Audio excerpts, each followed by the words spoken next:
Hello everyone, how are you? I wholeheartedly welcome you to this video where I'm going to teach you some personality describing words. Are you one of those who describes one's personality saying good, bad, happy, sad? Then there is a dire need to upgrade your vocabulary.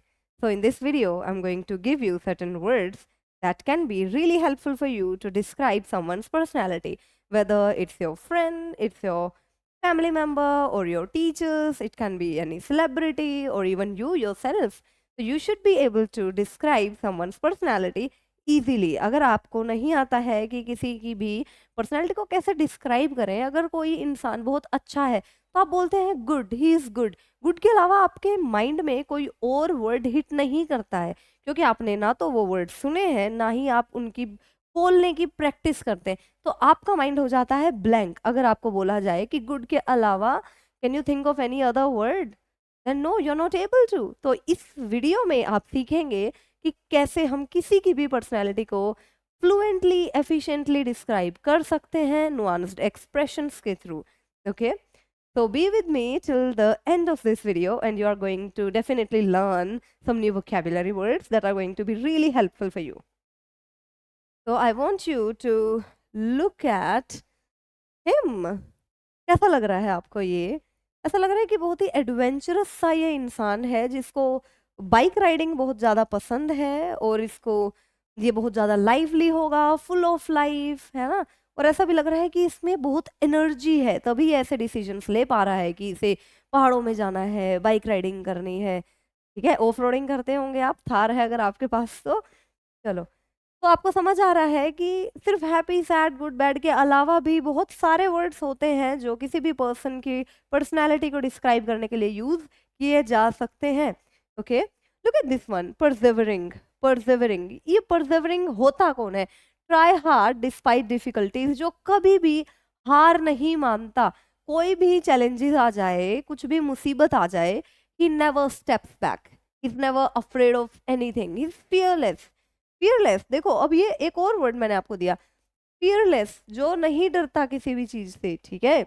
ऐसे ही मैं आपको कुछ और words भी दे सकती हूँ, जैसे कि for example we have this adventurous. Adventurous कौन होता है? जो फियरलेस होता है, बोल्ड है ये पर्सन, और ये किसी से भी नहीं डरता, ये करेजियस भी है, हिम्मत वाला है ये। और इसी को हम बोल सकते हैं कि ये क्या है? बहादुर है, बहादुर। बहादुर के लिए we have this word brave. Brave है ये, ठीक है? बोल्ड है ये, बोल्ड। ये जो इसके दिमाग में आता है कि ये करना है, वो करता ही है ये, ठीक है? तो हम ऐसे इंसान को बोल सकते हैं डिटर्मिन्ड। वो डिटर्मिन्ड है, ठीक है? डिटर्मिन्ड है किसी भी चीज को पाने के लिए, किसी भी चीज अपने गोल्स को अचीव करने के लिए वो क्या है? डिटर्मिन्ड है, ठीक है? तो डिटर्मिन्ड हार्ड वर्किंग को भी हम बोल सकते हैं कि बड़ा मेहनती है वो। ओके, मेहनती है। और कोई ऐसा इंसान जिसको बाहर से मोटिवेशन की जरूरत नहीं है, he is self motivated, he doesn't need any kind of encouragement from any other person. तो वो खुद में ही क्या रहता है? सेल्फ मोटिवेटेड रहता है। तो ऐसे इंसान को हम बोल सकते हैं सेल्फ ड्रिवन, जिसको ड्राइव करने के लिए कोई एक्सटर्नल फोर्स नहीं चाहिए, वो खुद में ही पूरा क्या है? सेल्फ एफिशिएंट है वो, ठीक है? सेल्फ एफिशिएंट, खुद ही कर लेता है वो सारे काम। सेल्फ ड्रिवन है, उसको बाहर से ना तो कोई हेल्प की जरूरत है, बाहर से ना उसको कोई मोटिवेशन की जरूरत है। Okay, so try to remember these words, try to memorise them, इनको मेमोराइज करो, याद करो, ठीक है? देखो, परसिवरिंग वर्ड पे फोकस करना है, ये वर्ड आपको बोलना ही बोलना है। अगर आप कहीं पार्टी में जाते हैं, शादी में जाते हैं, या आप किसी बिजनेस मीटिंग में जाते हैं, या वैसे भी अपने फ्रेंड्स के साथ आप खेलने गए हैं, घूमने फिरने गए, तो अगर आपके फ्रेंड सर्कल में कोई ऐसा पर्सन है जो डिस्पाइट हार्डशिप्स वो फुल ऑफ एनर्जी है, उसके मुंह पे बिल्कुल नहीं दिखता कि वो बहुत ज्यादा सैड रहता है, परेशान रहता है, वो आपको खुश ही लगता है, ठीक है? तो वो डिफिकल्टी से हार नहीं मानता, फिर भी वो आपको पूरा कॉन्फिडेंट लगेगा कि हाँ, इसमें कुछ तो बात है, दम है इस इंसान में। तो उसी में जिसमें दम है, दैट पर्सन इज कॉल्ड परसेवरिंग, कभी ना हार मानने वाला, परसेवरिंग। You do let me know in the comment section. Are you persevering? Are you? Let me know, okay? I'll be waiting for your comment.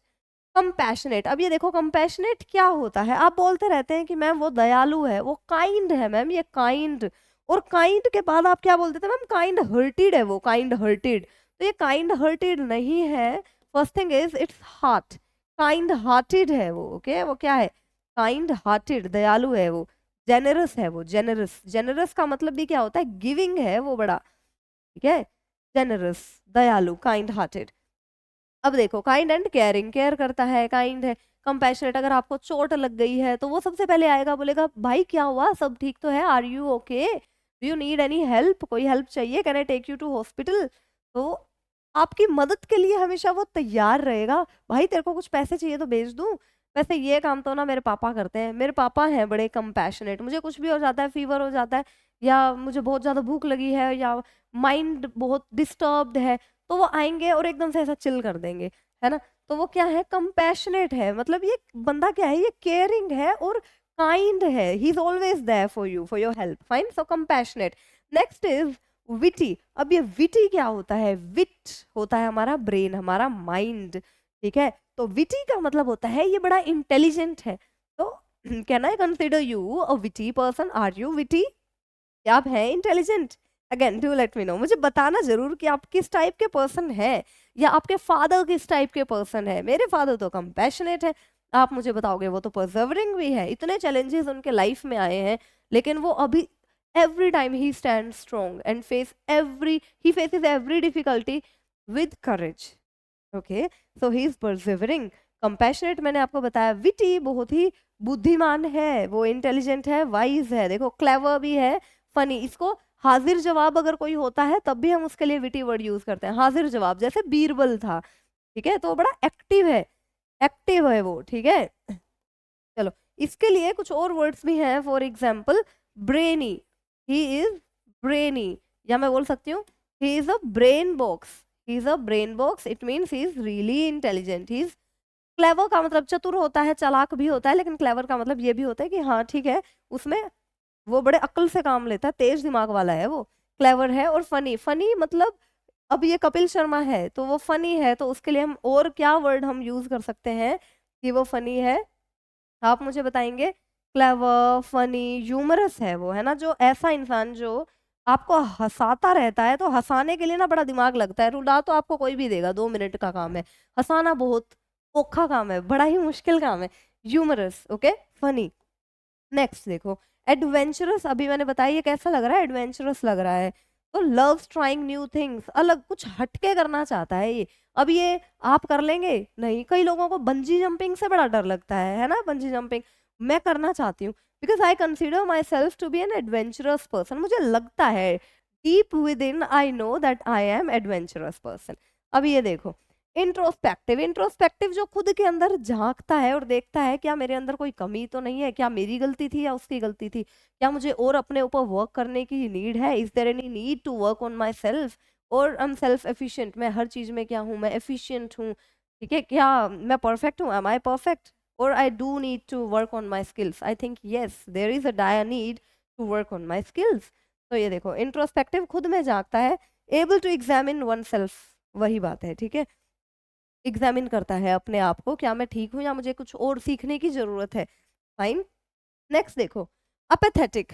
अपेथेटिक क्या होता है? Showing a lack of. अब ये देखो नेगेटिव ट्रेट्स हैं ये सब, नेगेटिव ट्रेट्स। वो तो सब क्या थे? पॉजिटिव ट्रेट्स थे, है ना। अब ये देखो नेगेटिव ट्रेट्स। ट्रेट्स क्या बोल रही हूँ मैं? ट्रेट्स, ट्रेट्स का मतलब होता है कैरेक्टरिस्टिक्स। कोई भी इंसान कैसा है, उसकी क्वालिटीज कैसी हैं। तो ट्रेट्स का मतलब, traits is nothing but qualities, उसकी कैसी क्वालिटीज है। Okay, she is full of negative traits. उसके अंदर तो बहुत ज्यादा खामियां हैं, भरी पड़ी हैं उसके अंदर खामियां। She is full of negative traits. Are you full of positive traits? Again do let me know. See apathetic, interest show नहीं कर रहा है। मतलब मान लो अगर ये परेशान भी है, दुखी है, तो भी उसको देखेंगे लोग और चले जाएंगे। उसकी कोई केयर ही नहीं कर रहा है, कोई इंटरेस्ट ही शो नहीं कर रहा कि उसकी हेल्प कर ले। तो nobody is trying to come forward for her help. अब ये देखो यहाँ पे सीखो एक चीज की, ये देखो I try to come forward to help her. मैं उसको हेल्प करने के लिए जरूर आगे आऊंगी, ठीक है। उसकी हेल्प करने के लिए मैं आगे बढ़ूंगी, आगे आऊंगी। मतलब मैं वॉलंटरली उसकी हेल्प करूंगी। आई ट्राई टू और आई ट्राई टू। अब देखो पास्ट में अगर बोलना है तो सेकंड फॉर्म लग गई, सिंपल। ये आइल था फ्यूचर में, तो ये देखो I tried, I try to help her voluntarily. Voluntarily का मतलब होता है खुद से, किसी ने मुझे कहा नहीं था कि चल चल उसकी हेल्प कर, मेरा खुद से ही मुझे था कि मैं इसकी हेल्प करूं, तो वॉलंटरली खुद से। ठीक है जी। अब देखो ओवरबेरिंग। ओवरबेरिंग क्या होता है? Dominating, oppressive, suffocating. अब कोई इंसान है जो बड़ा ही डोमिनेटिंग है तो उसको बेर करना बड़ा ही मुश्किल हो जाता है, उसको स्टैंड कर पाना, उसको झेल पाना बड़ा मुश्किल हो जाता है। तो क्या आपके नोन में है कोई ऐसा इंसान जिसको आप झेल नहीं पाते बिल्कुल भी? दिमाग खराब हो जाता है कि ये कैसा इंसान है, इससे तो बात करके मेरा मूड ही खराब हो जाता है। मेरे सर्कल में है एक इंसान, मतलब he is really intelligent and he is witty, he is full of positive traits, but I don't know why whenever I'm talking to him, so it always happens every single time, no exceptions, that every single time I feel that he's so overbearing, I can't stand this person। तो मुझे ये feel होता है ठीक है, ये बड़ा overbearing है, डोमिनेटिंग है, मतलब जो वो कहेगा वो सही, जो मैं कह रही हूँ वो गलत। डोमिनेटिंग है कि जो उसको लगता है कि मैं ही सही हूँ। डोमिनेटिंग, अपनी गलती कभी नहीं मानना, सब चीजें ब्लेम कर देना किसी और के ऊपर। ओप्रेसिव है। सफोकेटिंग का मतलब क्या होता है? ओप्रेसिव मतलब वो दूसरे को दबा देता है, ओप्रेस कर देता है ना, ओप्रेसिव है। सफोकेटिंग क्या है कि अब मैं जब भी उससे बात करूँ मुझे सफोकेटिंग, मुझे ना घुटन होती है कि ये क्या हो रहा है ना, तो घुटन महसूस होती है, सफोकेटिंग होती है। अब मान लो आपको बंद कमरे में अगर छोड़ दे तो आपको वहां पे भी क्या होगी? सफोकेशन। और कई बार ऐसा भी होता है, you feel like I don't fit in this group, I don't, आप ये बोल सकते हो कि आई am not a good fit, I am not a good fit for this circle. Circle मतलब फ्रेंड सर्कल, ये जो सर्कल है ना, ये जो लोग है ना, I am not a good fit, मतलब मैं यहाँ बिलोंग ही नहीं करती, I don't belong to such people. ऐसे लोगों में मैं रह ही नहीं सकती। तो आपको कैसा फील होगा? सफोकेटिंग फील होगा। जब मेरा स्कूल चेंज किया था 9th ग्रेड में, तो I had so many friends in the previous school, but when I switch the school there I couldn't make friends easily, तो मुझे आई ऑलवेज फेल्ट सफोकेटिंग। मुझे हमेशा फील होता था कि यार कितना सफोकेटिंग है ये, है ना। तो सांस लेना मुश्किल हो जाता था, बिल्कुल मेरा मन ही नहीं लगता था वहां पे, है ना। तो ये ओवरबेरिंग वही पर्सन है जो आपको आपका जीना मुश्किल कर देता है ना। चलो नेक्स्ट, सरकास्टिक। अब ये सरकास्टिक कौन है? यूजिंग आयरनी और मॉकिंग लैंग्वेज, जो बड़े जो ताने मारता रहता है ना। अभी मेरे साथ क्या हुआ था, चंडीगढ़ यूनिवर्सिटी में मेरे प्रोफेसर थे, तो I was late in class and then he said I gift you a watch. तो तब मेरे को वो सरकाज़म इतना समझ नहीं आया था तुरंत, क्योंकि मैं बड़ी जल्दी में थी, I just rushed into that classroom. तब भाग भाग के आई और मैं मुश्किल से वहां पहुंची। ठीक है, तो आई वॉज 5 मिनट्स लेट। तो लेट थी तो उन्होंने ये सरकाज़म यूज किया, उन्होंने आई गिफ्ट यू अ वॉच, ऐसा थोड़ी है मुझे सच में वॉच गिफ्ट करेंगे। But he was the first teacher from हुम आई रिसीव्ड गिफ्ट, उन्होंने मुझे दी थी चॉकलेट। तो वो फर्स्ट टीचर थे, मुझे ना गिफ्ट बड़े मिलते टीचर से, तो वो मेरे प्रोफेसर थे, तो उन्होंने मुझे चॉकलेट दी थी। क्यों? क्योंकि I was the first one to answer in his class, उन्होंने कुछ क्वेश्चन पूछा था and then I was the first one to answer, so that's why I received that chocolate. तो उन्होंने ये सरकाज़म यूज किया था, तो वो पर्सन ना बड़े ही सरकास्टिक थे। अब ये सरकास्टिक होने के लिए ना बड़ा दिमाग लगाना पड़ता है, ऐसे नहीं कोई सरकाज़म कर सकता है, तो इसके लिए बड़ा क्रिएटिव माइंड चाहिए। ठीक है जी। आयरनी क्या होती है? आयरनी यही होती है कि आई गिफ्ट यू वॉच, अब मेरे को घड़ी की जो समझना पड़ता है। ठीक है, ये देखो मैनिपुलेटिव। अब ये मैनिपुलेटिव लोगों से तो बिल्कुल बच के रहना, आपको पता भी नहीं चलेगा और क्या कुछ हो जाएगा आपकी लाइफ में आपको समझ ही नहीं आएगा। वो आपको इतना मैनिपुलेट कर देगा। Using deceitful tactics. टैक्टिक्स का मतलब होता है तरीके, तौर तरीके, टेक्निक्स। ठीक है, वो होती है हमारी टैक्टिक्स। यूजिंग डिसीटफुल, अब डिसीटफुल का मतलब होता है धोखे से भरी हुई। तो वो ऐसी टैक्टिक्स यूज करता है जो धोखे से भरी हुई है, झूठ का सहारा वो लेता है, और फेशियल एक्सप्रेशन में पूरी एक्टिंग वो इंसान आपको ऐसे करके दिखाएगा जैसे वो सच बोल रहा है, बट ऐसा कुछ भी नहीं है। So that person is manipulative. So do you have any such person in your friend circle? है तो मुझे बता दो। And are you manipulative person? क्या आप भी लोगों को manipulate कर देते हैं? ऐसा कुछ होता नहीं है, बट फिर भी उनको बुद्धू बना देते हैं आप। Manipulative बड़ा खतरनाक इंसान है ये। Stay away from these kind of people. Beware of manipulative people. Okay? Flippant, flip कर जाए जो बात पे, flippant पलट जाए, पलटीबाज है ये। Flippant, often being careless or dismissive. तो केयरलेस है। उसने बोला ठीक है, मैंने कहा होगा, फिर क्या हो गया। मान लो उसने किसी अपने बॉस को बोल दिया कि वो तो पागल है, उसकी क्या बात सुननी। अब किसी ने उसकी कंप्लेन कर दी, तो उसके बॉस ने पूछा, तो नहीं नहीं मैंने नहीं कहा, तो ऐसे ही वो पलट गया फिर वहां पे ना। तो ऑफन बीइंग केयरलेस, तो उसने जब तो बोल दिया केयरलेसली, तो उसको नहीं बोलना चाहिए था ना। तो ऑफन बीइंग केयरलेस और डिसमिसिव, डिसमिसिव बिहेवियर का मतलब होता है ज्यादा कंसिडरेट नहीं है, उसको फर्क ही नहीं पड़ता किसी चीज से, ठीक है। ही इज नॉट कंसिडरेट, वो किसी भी बात को सोच समझ के नहीं बोलते, ऐसे ही बोल देते, ठीक है। तो वो क्या नहीं है, वो कंसिडरेट नहीं है, ठीक है। कंसिडरेट नहीं है, सोच समझ के वो नहीं बोलते हैं चीजें ऐसे ही। तो वो फ्लिपेंट है, ठीक है, रंग बदल जाता है कुछ भी बोल के। Fine. So this is gonna be it for this video. I hope that you have learned so many words so far. फिर भी अगर आपको मैं 2-3 और वर्ड्स कराना चाहूँ तो मैं सिखा सकती हूँ। जैसे स्टूडियस है, ये स्टूडियस, स्टूडियस होता है जो बहुत ही पढ़ाई करता रहता है।